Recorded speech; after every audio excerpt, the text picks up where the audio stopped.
Breakfast and my Mannin Line back on the air today. And of course today is a Friday, and every Monday and Friday at the end of Mannin Line we're digging into the Manx Radio archives to celebrate our 60th anniversary.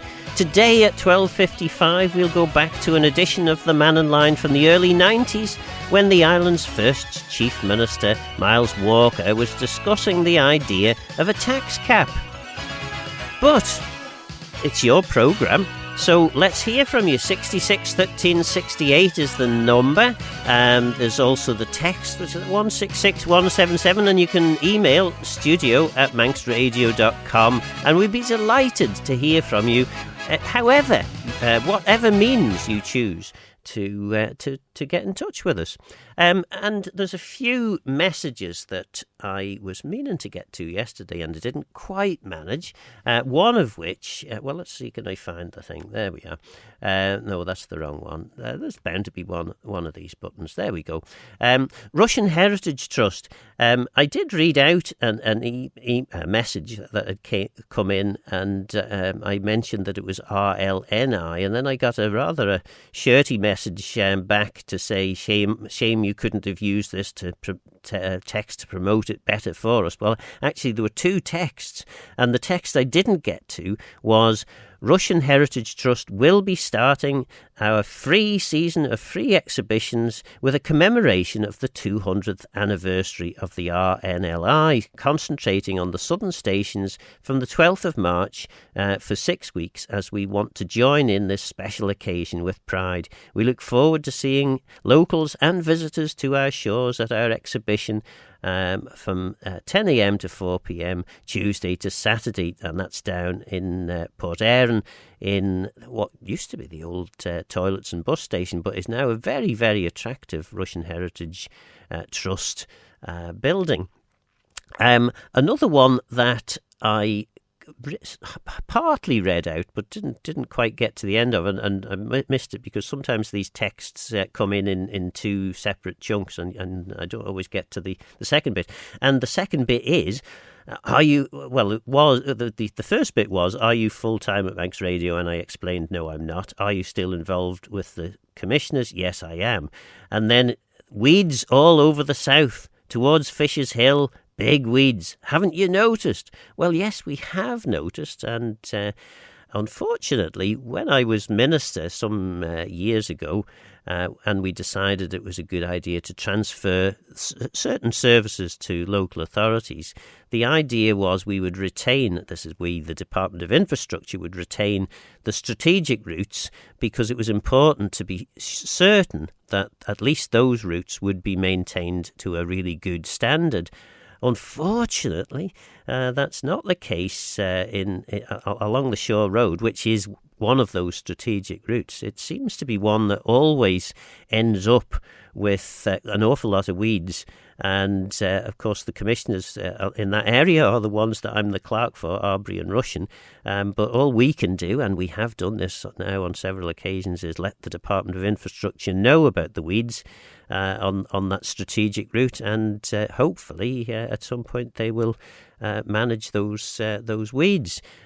So yes, still working for the commissioners, and indeed I think at least twice, maybe three times, I've pointed out the condition, as indeed have the MHKs for the area.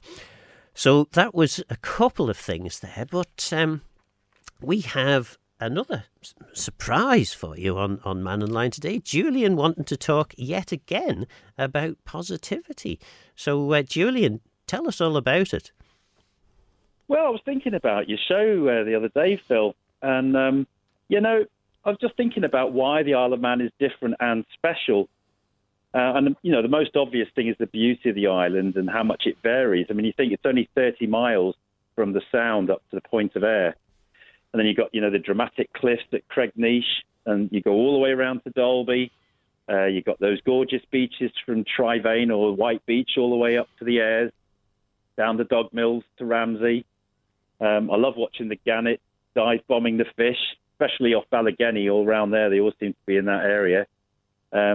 You got, 350 different species of birds that come and go around the island, 18 national glens, I always make sure I get to Ballaglass to have a look at those cascades, and then I'll do my pilgrimage in May to see those the bluebells.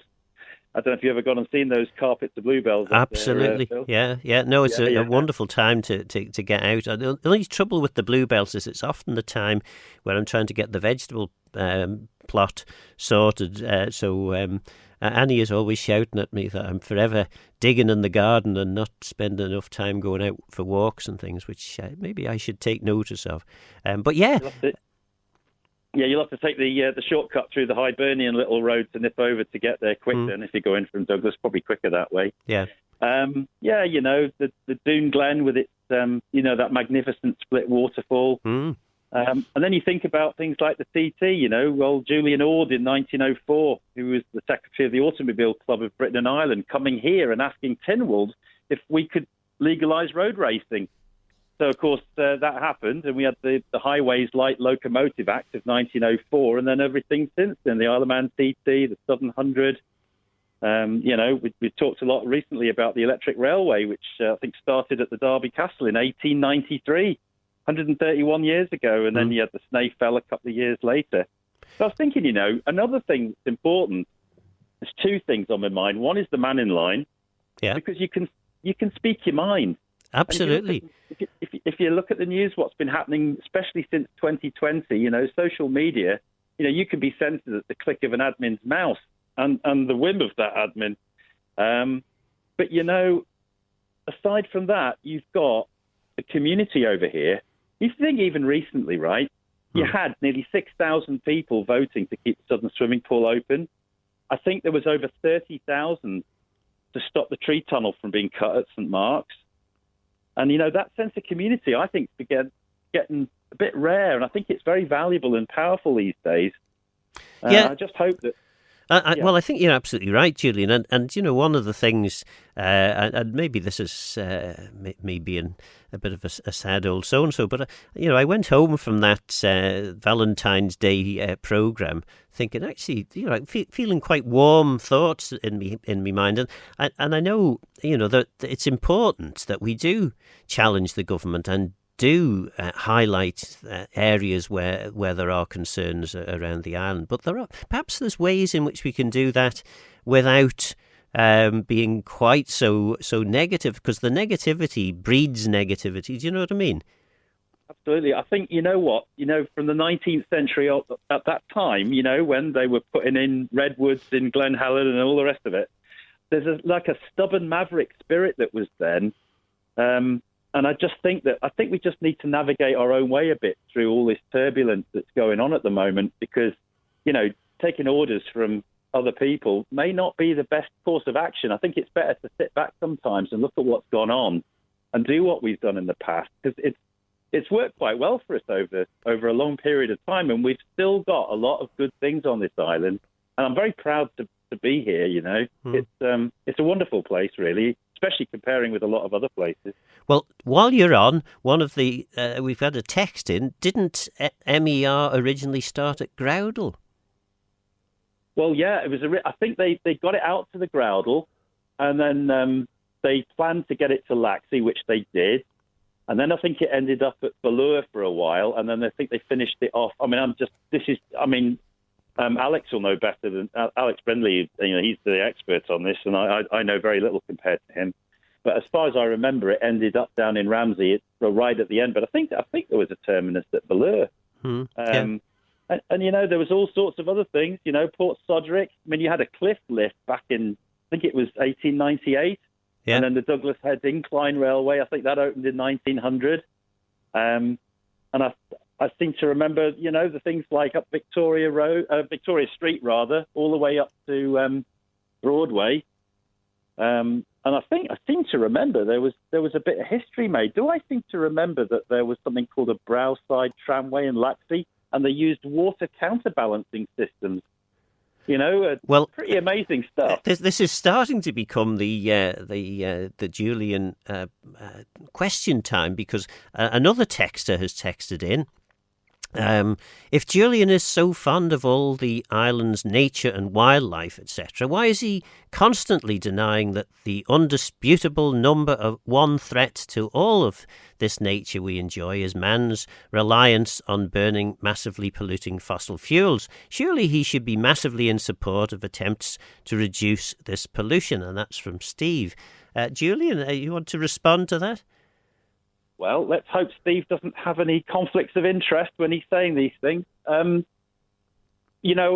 going to be totally positive today. I'm not going to knock anything. But when I look, say, on marinetraffic.com or Vessel Finder, which we were looking at to see where the Manxman was, isn't it strange? If you just scroll all the way up to the top to the Laptev Sea and look across the Arctic, there's no boats. Apparently, the Arctic ice is so thick that there hasn't actually been any commercial shipping there since October of 2022.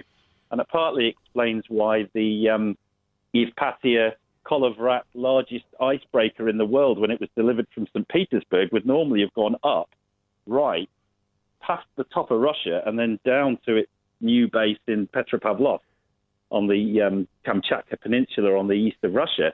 But the Arctic ice was so thick, it had to go down through the Suez Canal, past China, and then up.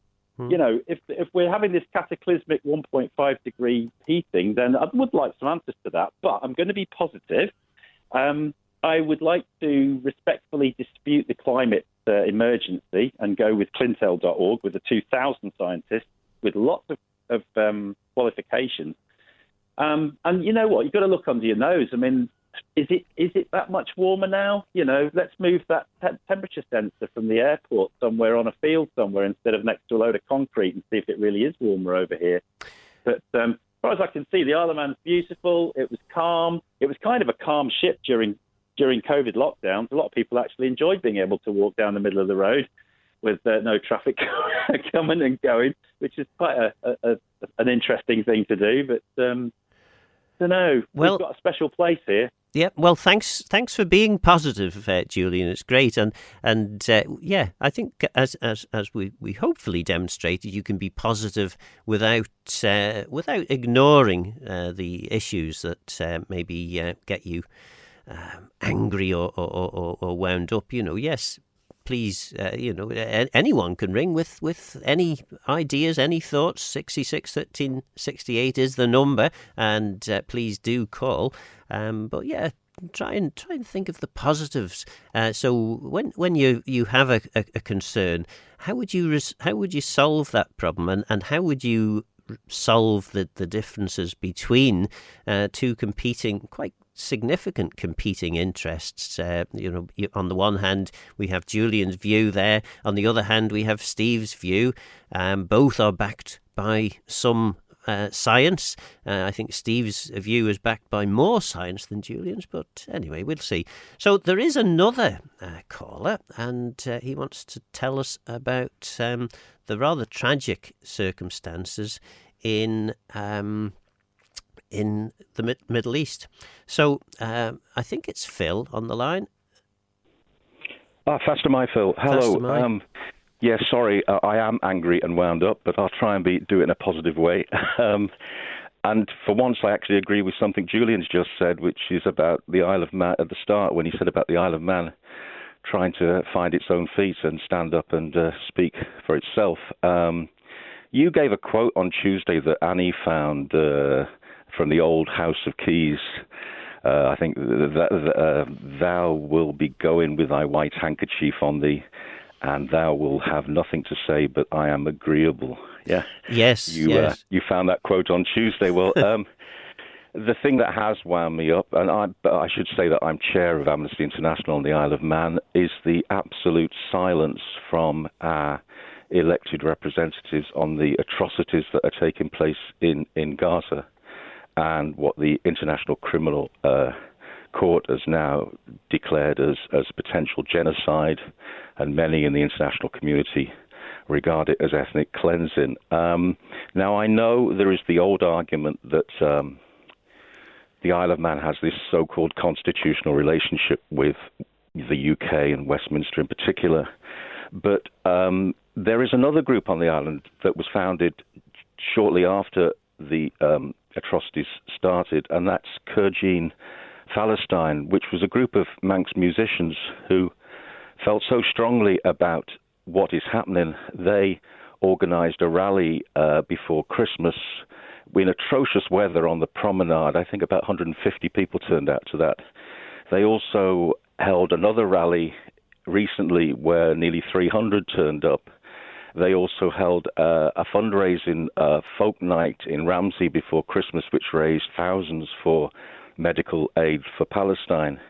And tomorrow night at the Villa Marina, they are holding a rock concert for the same cause. But members, supporters of that group and members of Amnesty, what we've been doing, because the big ask from that group and our group was that Tynwald would condemn the atrocities that are taking place, and hopefully the same as Scotland, Wales and Ireland did very soon after it started, call for a ceasefire.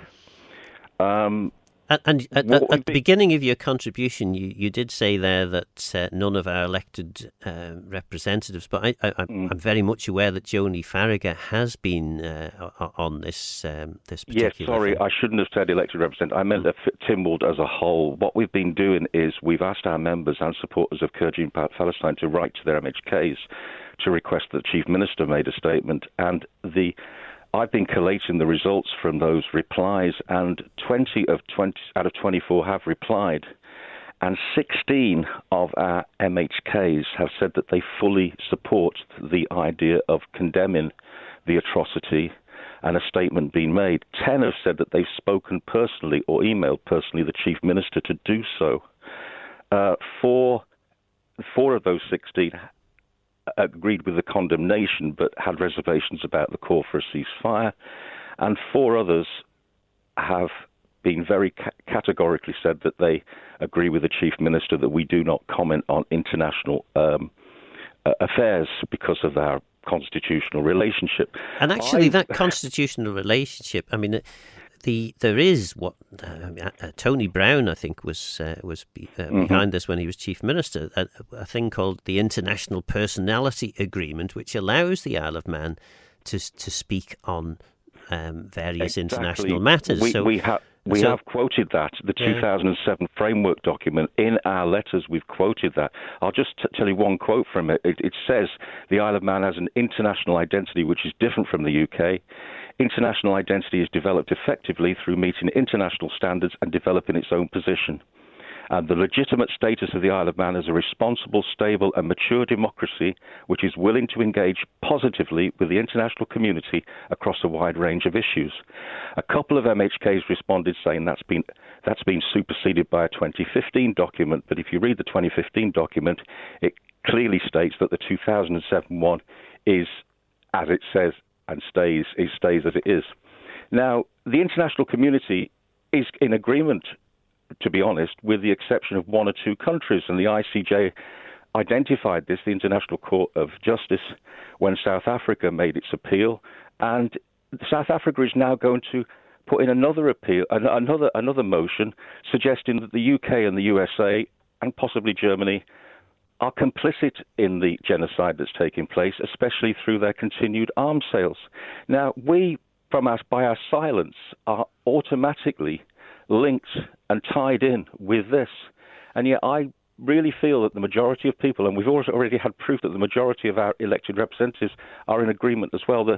So why do you think then, Phil, why do you think that none of them have put a motion down to basically say this? Because, declaratory motions can be put. Yeah, there was one planned for next week's Tynwald, but it's been put further down. It was deleted for some reason.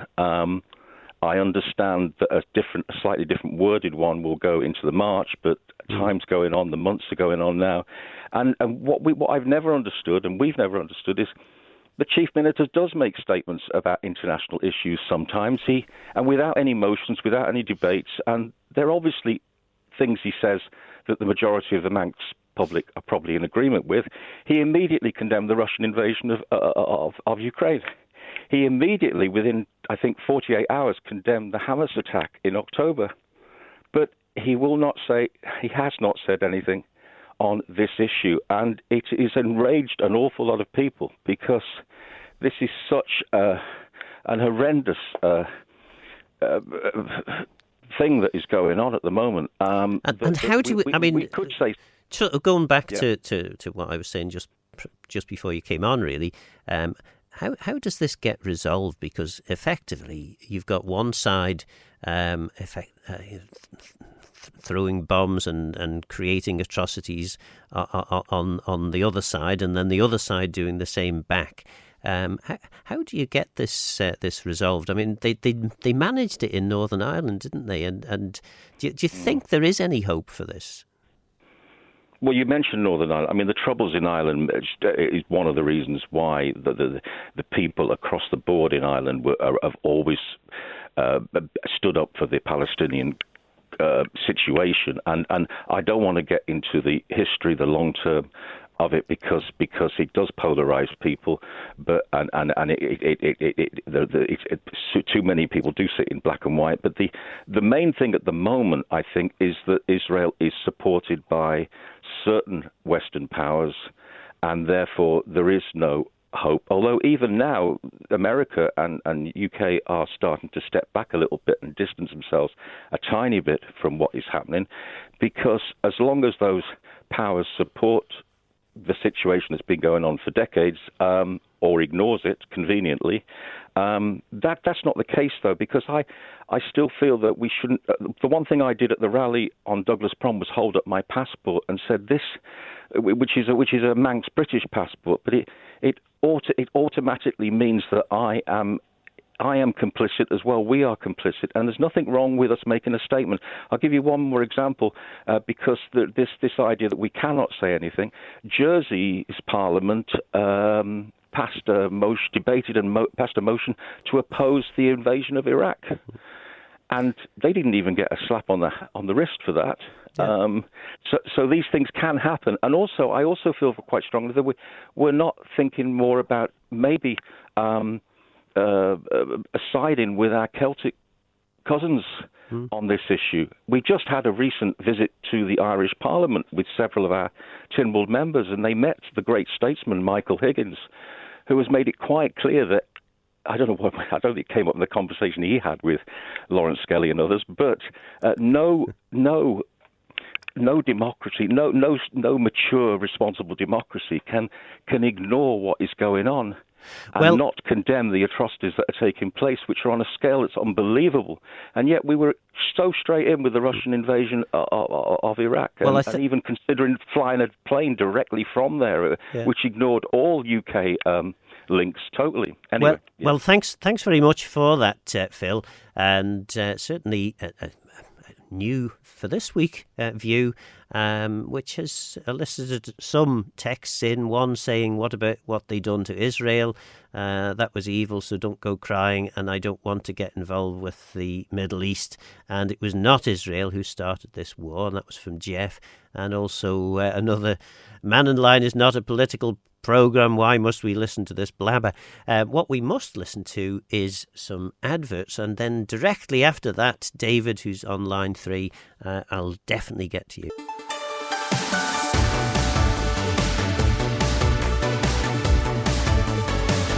Manx Radio. And we're back. An interesting text in. Please read this out, it says. And this is text ending 218. But there doesn't seem to be anything else other than please read this out. So I have read this out. But I don't know. Maybe there is another bit of that text that's yet to arrive. But I'll happily read it out when that does come. But in the meantime, let's listen to what David has to say in relation to the strategic assets lists. Yes, Phil. I just want to say we have all these properties which are owned by the taxpayer and custodial within the government, like the old prison site, East Cliff, the Park Road site, plus the pub, the Quarterbridge pub, Summerland site, and also the new one on the list now is M&Co. I don't know if you've been past there, the back of Strand Street. It's empty. The sewer in the street is actually leaking onto the public highway, and nobody seems to do anything about it. But I was just saying, about this housing board we have, and as the budget comes together, my wish would be is that we get onto some track to say, what are we going to do with all those assets that are very valuable, as far as I'm concerned? What are we going to do with them in the next few years? No? Of course, Onken is a big housing provider, aren't they?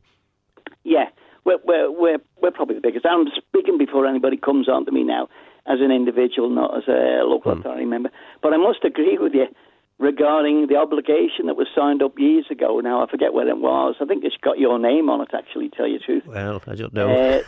What we should be doing as a local authority and what the government should be doing as the other agency.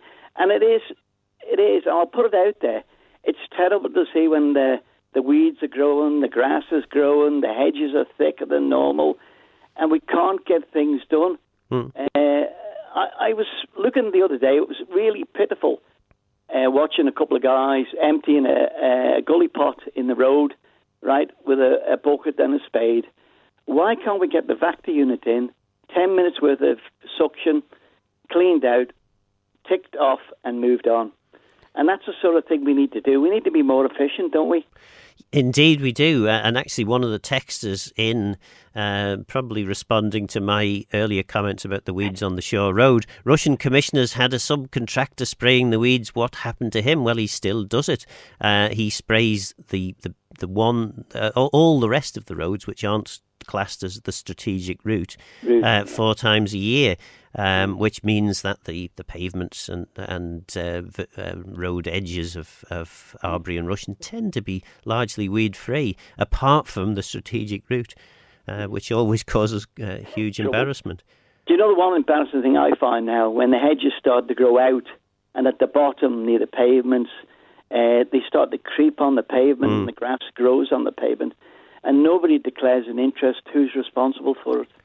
Yeah, and indeed that was part of the thinking behind the Chief Minister's commitment in our island plan to actually get a new highway services agreement so that everyone knew exactly where they stand. But that seems to have gone a bit quiet lately, and maybe there'll be something on it soon. But my final thought would be, as the budget comes along next Tuesday, wouldn't you think the Housing Board would talk to the local authorities who are housing authorities and say to them, how can we assist you as a local authority to provide housing in your area?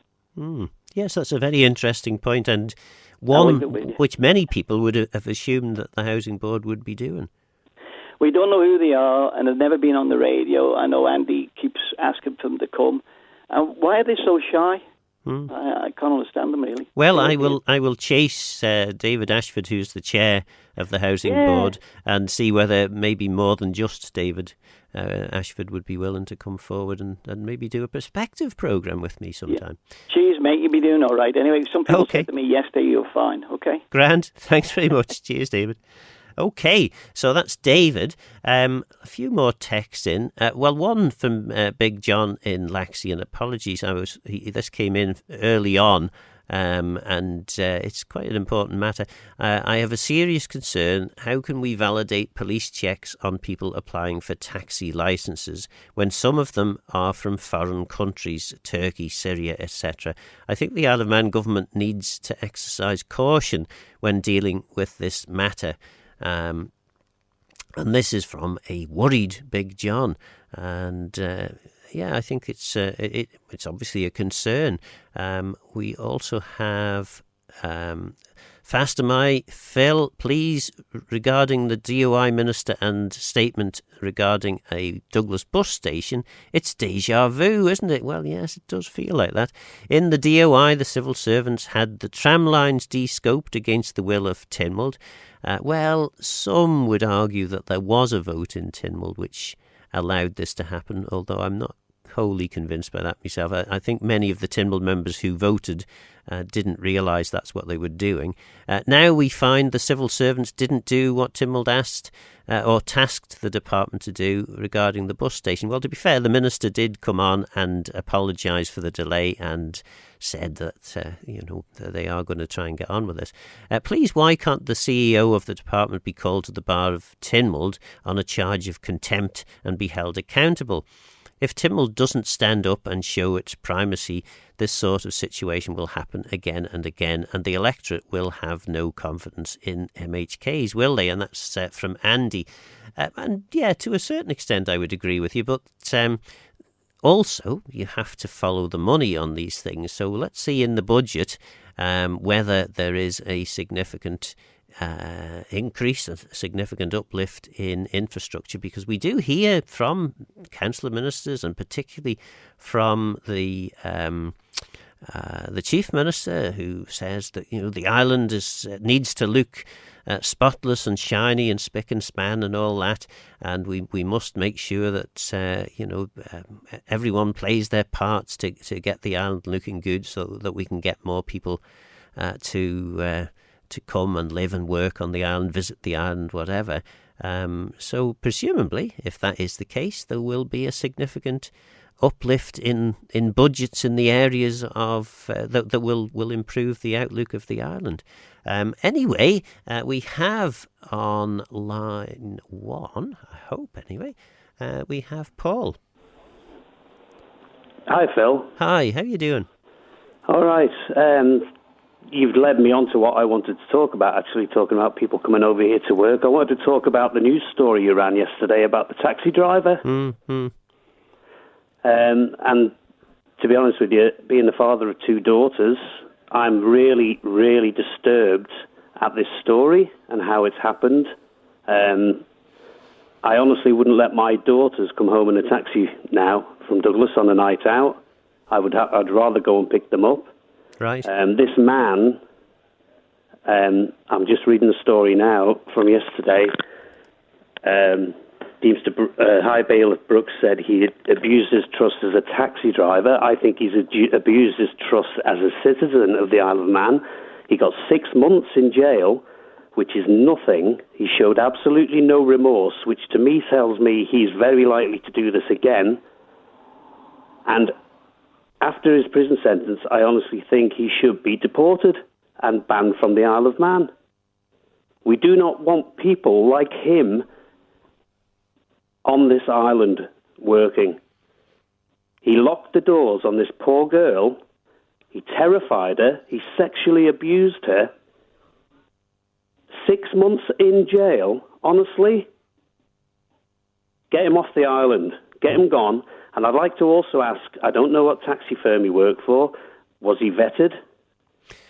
And the I'm other thing I'd like to pretty ask confident is that he's worked for 8 years as a taxi driver. Yeah. I can't believe that this is the first incident, and I think there's probably other girls out there that this has happened to, maybe not as severe with locking the doors and driving them off into a secluded car park, but I can't believe that this hasn't happened before. And I would ask any girls, if they've had any experience of this man, whatever he's attempted to do, or suggested even, to contact the police, because I would say there was other things that have gone on with this fella. Do we honestly want people like that working on the Isle of Man? He could be out in 3 months walking down Strand Street, and this poor girl who's now been left completely broken, as she said in the court case, she's now having nightmares, flashbacks, panic attacks. She's got anxiety, depression. She's living a lifelong sentence, and he gets 6 months. It's an absolute joke, and the High Bailiff needs to look at himself in the mirror. Well, of course, the High Bailiff follows the law, and if the law requires certain things to be done in certain ways, then that's presumably what the High Bailiff will do. That's fair enough, Phil, yeah, but yeah. tell me, he locked the doors on her and he drove her to a secluded spot without her wishes. That is kidnap to me, and it's not sexual assault, it's attempted rape, which I'm sure would carry a much bigger sentence. Yeah, yeah. So either it's been dumbed down to try and you know what it's like. You can't say anything like this nowadays.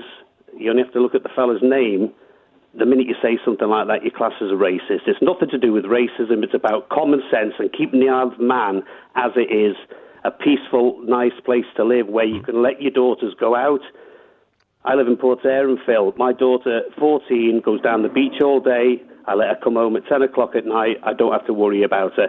Now I am, because there's people like this living on the Isle of Man. No, I think you raised some very valid and important points. One thing I would say, though, I'm pretty confident that the taxi firms do have to do police checks on their drivers. Well, maybe that isn't the case. Well, I'm sure they have to have a DBS check, but these fellas, a lot of these people don't come over with any identification. Mm-hmm. Anyway, apologies to Rush, but we have the switchboard lighting up again, and I need to play some of these. When the Mannin Line's not on air, call Manx Radio to leave your opinion for broadcast on 682 631. And some very keen support to the last caller. One texter, totally agree with the last caller. We are getting like it is across Deportum. David from Ramsey. And then, well said, last caller is totally right. The High Bailiff let the Isle of Man down in sentencing this taxi driver. Unacceptable. Well, again, what we don't know, because I don't know anyway, I didn't sit through the whole court case, is why the High Bailiff decided the way that they did. But they are very experienced people, so I'm guessing they had good reason. Also, another texter, well said that man about the taxi driver. We do have Eddie on line 2, and hopefully he's going to tell us what he wants to talk about. Yes, good day, Phil. Hi. Yeah, just the Isle of Man seems to just keep bringing vehicles onto the island, don't they? We just seem to get more and more and more and more vehicles of all shapes and sizes and everything. But my question is, where do all the dead cars go to? Now, wife does Facebook, and apparently just this week sometime there was a notice on there regarding what appears to be a dead camper van which has been dumped at Erie Cushland car park down the south here. And the doors are hanging off and things like that. So it's just... I lived and worked in Norway for quite a number of years, and you never see any cars ditched anywhere around about. They're not disposed of or anything, you know, not visibly on the side of the road. Nobody pushes them down a cliff or anything like that. But the reason for that is, quite simply, they're worth something. Every time a car is sold in Norway, there is an extra amount put on. I don't know what it is now, but when I was there, it was around 3,000 krona, which probably at the time was about £400, something like that. And that particular amount basically stays with the car all the time. So the car can be sold and moved on and can get very old, and then eventually, when it comes to the end of its working life, it's worth something, because what happens is the person who has the car takes it to a registered dealer and gives it to them, and they get that money back. Simple. Right, yeah. So the cars are worth something. Now, I don't know if there's any system over here. I mean, the actual amount, mine was just a small Volkswagen, but I think the amount is actually graded to the size of the vehicle as well. But well, I know I think if you take your car to the scrap man, depending on the age of the car, they may pay you for it, or you may have to pay them. I don't know. Well, that's it. Yeah, if you have to pay them, then there's no incentive whatsoever. Is there? Yeah. But if the car is actually valued at something, then nobody's going to ditch it. You know, they're going to get the money back for it. And these yards which take these cars in do a thriving business on second-hand parts, I can assure you. So, but that was just my thought on how if the island could every vehicle that comes to the island, new or new registration certainly, would have this amount to pay. Yeah. And then it stays with the vehicle. Good point. Yeah, no, very interesting, and hopefully someone from, presumably it would be the Department of Infrastructure who would be dealing with this, hopefully they're listening. Lots of support for Paul.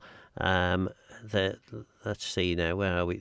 Totally agree with Paul. Get him gone. That's the miscreant taxi driver.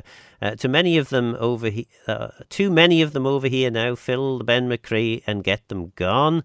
And then we have how do I do that? Yes, there are many other taxi drivers out there who have done similar. There's another texter. Well said, Paul. Then the taxi driver should have been birched to within an inch of his life, then birched a bit more. Okay. Then there's another, regards sexual assault, reported an incident on a bus with some upskirting. A couple of school kids recently to a police station, said nothing they could do unless the person involved reported it. A bit of a joke in my view. Why have Crime Stoppers, etc., if an offence is committed but no one or nothing is going to be done or investigated? The taxi driver, I've done that. Your caller, the taxi driver, seems to think it's only foreigners that behave like this, and I'm assuming this is a Manx fella talking about foreigners, which is anyone from outside of the Isle of Man, that behave like this. There was a very well-known Manx taxi driver who was well-known for harassing young women in his car. It was an awful thing that happened to her, but don't make it about race, and that's S in Onken. What else? More of those. Well, there was one texter earlier that was talking about pavements in Colby. Anyone? I mean, I'm not here to act as clerk of Arbury and Rushen Parish Commissioners. So if you wanted to send me an email, clark@arbrus.gov.im, I'm sure I can deal with that there. And yeah, it'd be nice to finish with this one. I enjoy you and Beth hosting Mannin Line. Well, that's very nice, and that's from Sue. And with very few seconds left to the end of the show, thanks for listening, and we'll see you next week.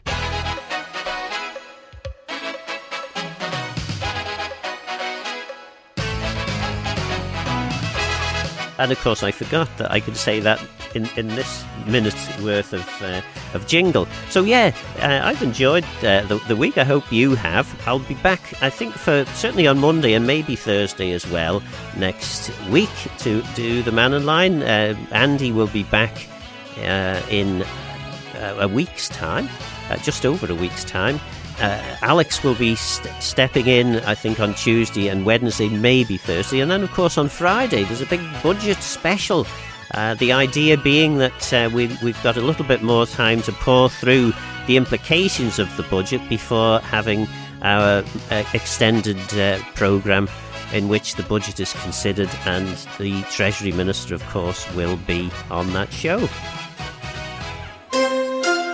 60 years serving you as the nation station. This is Manx Radio.